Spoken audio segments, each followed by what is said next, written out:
ಬೇಸಿಗೆಗೂ ಮುನ್ನವೇ ಬಳ್ಳಾರಿ ಹೊಸಪೇಟೆ ತಾಲೂಕಿನ ಅರಣ್ಯ ಪ್ರದೇಶದಲ್ಲಿ ಮತ್ತೊಮ್ಮೆ ಬೆಂಕಿ ಕಾಣಿಸಿಕೊಂಡಿದೆ. ಕಳೆದ 2 ದಿನಗಳ ಹಿಂದಷ್ಟೇ ಹೆದ್ದಾರಿ ಪಕ್ಕದಲ್ಲಿ ದೊಡ್ಡ ಮಟ್ಟದಲ್ಲಿ ಬೆಂಕಿ ಹೊತ್ತಿ ಉರಿದಿತ್ತು. ಅರಣ್ಯ ಪ್ರದೇಶದ ಹುಲ್ಲುಗಾವಲು ಪ್ರದೇಶದಲ್ಲಿ ನಿರಂತರವಾಗಿ ಬೆಂಕಿ ಕಾಣಿಸಿಕೊಳ್ತಿರೋದು ಆತಂಕಕ್ಕೆ ಕಾರಣವಾಗಿದೆ. ಕೂಡಲೇ ಅರಣ್ಯ ಇಲಾಖೆಯ ಸಿಬ್ಬಂದಿ ಮತ್ತು ಅಗ್ನಿಶಾಮಕ ದಳದ ಸಿಬ್ಬಂದಿ ಬೆಂಕಿ ನಂದಿಸಿದ್ದಾರೆ.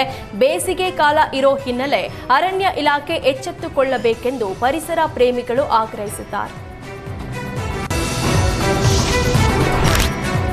ಒಂದೆಡೆ ಚಿನ್ನದ ದರ ಏರಿಕೆಯಾಗ್ತಿದ್ದು, ಇತ್ತ ರಾಜ್ಯದಲ್ಲಿ ಕಳ್ಳರ ಹಾವಳಿಯೂ ಜೋರಾಗಿದೆ. ತುಮಕೂರಿನ ಕಳ್ಳಂಬೆಳ್ಳದ ಬೆಂಚೆಗೇಟ್ ಬಳಿ ಹಾಡ ಹಗಲೇ ಚಿನ್ನದಂಗಡಿ ದರೋಡೆ ಮಾಡಿ 30 ಲಕ್ಷಕ್ಕೂ ಅಧಿಕ ಮೌಲ್ಯದ ಚಿನ್ನಾಭರಣ ಹಾಗೂ ಬೆಳ್ಳಿ ಕಳ್ಳತನ ಮಾಡಲಾಗಿದೆ.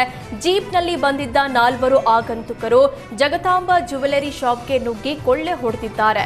ಮಾಲೀಕನ ಮೇಲೆ ಕಾರದ ಪುಡಿ ಎರಚಿ ದರೋಡೆ ಮಾಡಲಾಗಿದೆ.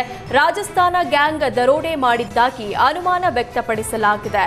ಮಾಲೀಕನ ಕೂಗಾಟ ಕೇಳಿ ಅಂಗಡಿಗೆ ಸ್ಥಳೀಯರು ಓಡಿ ಬಂದಿದ್ರು. ಈ ವೇಳೆ ಕಾರು ಬಿಟ್ಟು ಖದೀಮರು ಎಸ್ಕೇಪ್ ಆಗಿದ್ದು, ಓರ್ವ ಪೊಲೀಸ್ ಕೈಗೆ ಸಿಕ್ಕಿದ್ದಾನೆ.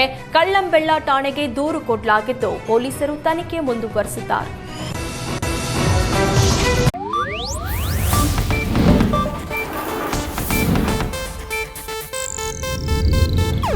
ಇದು ಏಷ್ಯಾನೆಟ್ ನ್ಯೂಸ್ ನೆಟ್ವರ್ಕ್ ಪ್ರಸ್ತುತಿ.